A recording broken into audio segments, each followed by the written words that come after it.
A Baltimore police officer is indicted on multiple charges, including second-degree attempted murder, after being caught on video chasing a black man with a police cruiser. Officer Robert A. Parks is also charged with first- and second-degree assault, reckless driving, and misconduct in office. The charges stem from an October 28th incident where Parks is captured on video by social media user Slick Brown trying to run over a civilian.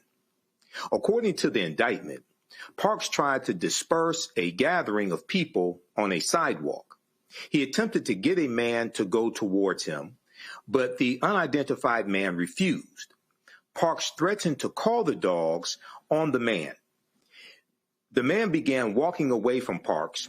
Parks then radioed that he had, quote, one running adult male in the alley, end quote. This is what happened next. All right, yeah, what's your reason to stop me? You ain't even got no reason to stopping him, bro. Hey, yo, walk off, Trey. I'm hit the alley, yo. Go ahead, Trey, walk off, yo. He beating. He ain't even got no reason to stop me. Hey, yo, what the fuck? You gonna hit him with the car? Yo, what the fuck, bro? Yo, hell no, yo. Hey, yo. Come back this way, yo.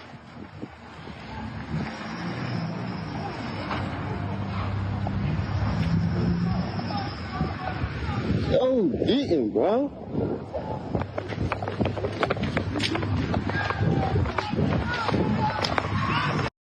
That's his dumb ass.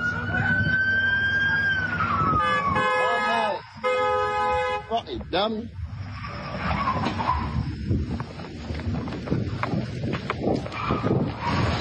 Dumb ass, you dumb as shit. You dumb as shit. You crashing and all that. You really crashing out, bro. Go ahead, dumbass. Really crashing out, bro. You press his car and all that, bro. Don't really try to hit my mask, bro. What the fuck? Don't really try to hit, bro, with the car and all that. Oh, hell no. Here's Baltimore City State's Attorney Ivan Bates explaining the decision to indict Parks. The charges brought forward in this indictment reflect the seriousness and dangerous nature of the actions we all witnessed in the viral video of Officer Parks driving his vehicle directly at a civilian while on duty. These are the exact charges we would bring forward for anyone operating a vehicle in that manner, whether you're police or whether you're civilian.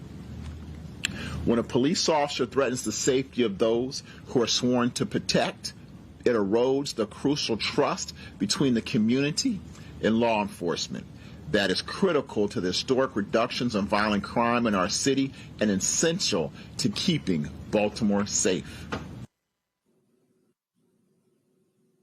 Parks has been with the Baltimore Police Department since 2020 and turned himself into the authorities on Wednesday morning. If convicted, Parks faces a maximum sentence of 65 years in prison. I want to go to our panel for this discussion. I want to start with you, Matt. You are an attorney and also a defense attorney. What are your thoughts on this case? So I saw this case on social media, I guess, a week or two ago, and I was just baffled because, this is first great citizen, recording. I mean, obviously we see videos all the time now, but this was good that this brother recorded it the way that he did.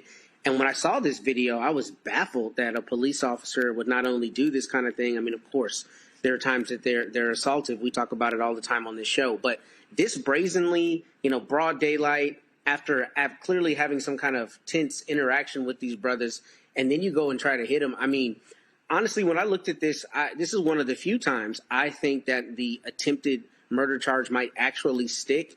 I think what will happen, and I think we've talked about it on the show, but when you're prosecuting a case, I don't know how it is in Maryland, but in Texas, a prosecutor always gets what's called a lesser included offense. So that means if they're prosecuting you for murder and they want the jury to be instructed on another charge like deadly conduct or manslaughter, depending on how the law works in that state, the prosecutor automatically gets it. Defense can get it if they have evidence. But I tell you that to say here that if the prosecutors ask for a lesser included and the jury seems, the evidence comes out like the jury might be on the fence about whether he really premeditatedly intended to kill him, every day of the week, I think he's cooked and convicted on deadly conduct or some kind of manslaughter, attempted manslaughter, reckless type charge.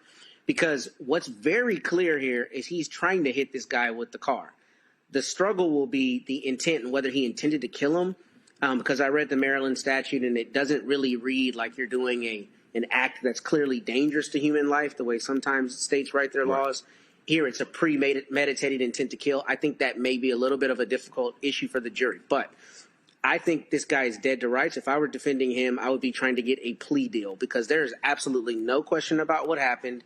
There's no question about the operation of the vehicle, no question about his intent to try to hit him because after he misses him the first time, he keeps chasing him. So I think that it's good that they're prosecuting this case. And the brother said it perfectly. He said, man, you are literally crashing out. Like, I've never seen anything like this. And I've watched thousands of police videos. And I'm not surprised that they charged him with this. And I wouldn't also be surprised if the feds came in and prosecuted this because this is just, you got to lay the hammer down on someone like this. So he's going to get a lot of time.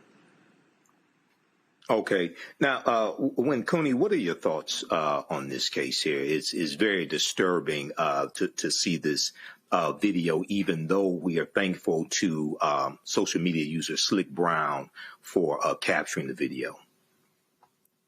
Yeah, the video is damning. I'm so thankful, as Matt said, for the technology that we have accessible nowadays, because we know as Black people that this has been happening for years and years and years. And so oftentimes, even though it's the first time we're seeing it caught on camera, we know that it's not the first time that this has happened, certainly not in Baltimore history. What I wanted to focus on is the fact that in these cases, what infuriates me the most is that the officer is simply suspended without pay. Obviously, we know it's going to go to trial, and as Matt said, he's probably cooked. But another important thing to note is that they won't be able to call him as a witness at all right now. So any cases that involve him or require his testimony for conviction will be dismissed. And so that's actually not ideal, right, for the carriage of justice. But it's something that's very, very fair considering the fact that he's obviously shown himself not to be a reliable source. But the other question that I wanted to address is why isn't a person like this immediately fired, right? They're being charged with attempted murder, and they're still just suspended without pay. And really what it boils down to, gentlemen, is how police contracts work to protect their own. Police contracts, like labor contracts, they govern the working conditions under which officers operate. And effectively, they've rendered police departments' disciplinary and oversight processes ineffective, as officers are rarely held accountable for wrongdoing. Now, in this case, it's very cut and clear. And as Matt said, if I was defending him, I would be trying to get a plea deal or maybe trying to decrease what the murder charge is. But I don't think it's any possible way that he won't be convicted. But the problem with the police system as is that while he is on trial for this, he's still just suspended without pay. He's not immediately fired. And with cases that are this cut and dry, I feel like we do need to make an example of these police officers, these bad cops that are continuing to increase friction between inner cities, urban communities, and the police forces that be. Now, Matt, I had a quick question for you. In the story, it said that he attempted to get a man to go towards him, referring to Parks, but the man refused. An unidentified man refused. Parks threatened to call the dogs on the man. So when you hear that a officer threatened to call the dogs on a subject, what goes through your mind? How does that add towards any of the charges that are filed against an officer? I think it goes to premeditation and intent, clearly, right? Because if the person has refused his order and he's angry, which we clearly see in the first part of this clip, then it's not easy for a jury to infer that that anger led to premeditation. I don't know how the law works in Maryland, but my understanding of premeditation, at least the way it was taught in law school and the way I've seen it in practice, is that you can premeditate something in a split second, right? So it's not implausible for this jury to say he was mad that the person didn't respond to his orders. Clearly, whatever happened that preceded this, got him angry. And then obviously he tried to hit a person who was a pedestrian who was on foot with his car. I am a defense lawyer, so I always think of ways that doubt might creep in, right? But this also might be the case where I'm wrong. This might be the case where the jury has no problem whatsoever with attempted murder. They say, we think you formed the intent to kill him, and every day of the week we're going to convict you of attempted murder. This might be that case, and that would make perfect sense to me if it happened. And the interesting thing, not only about the dog, but is about whether he responded to that order and didn't, come to the order. I have a case like that right now. And depending on where you are, the case law often says that you don't have to respond to that. So it's interesting that we're talking about this today because in my case, my guy ended up getting body slammed because he didn't want to identify himself. Texas law doesn't require him to identify himself. And I think that's important in this context. I don't know how it works in Maryland, but if that brother didn't have to identify himself and that cop got mad and all of this transpired because of that, that's another sign of the kind of abuse you see with police officers, because when they tell you to do something and you don't do it, even if you're within your rights, they get mad and sometimes they try to kill you. And this is exactly why, to go to Win Cooney's point, we absolutely need to bury this guy under the jail, because when you have this kind of power, you can't be wilding out the way this was, trying to literally hit and kill people with your car. So he's going to get a lot of time, in my estimation. Right. Now, Win Cooney, I had a last question for you. So I know because of the Black Lives Matter movement and because of the social justice movement, we've seen an emphasis on better understanding police contracts. We've heard about police officers' Bill of Rights, things of this nature, right?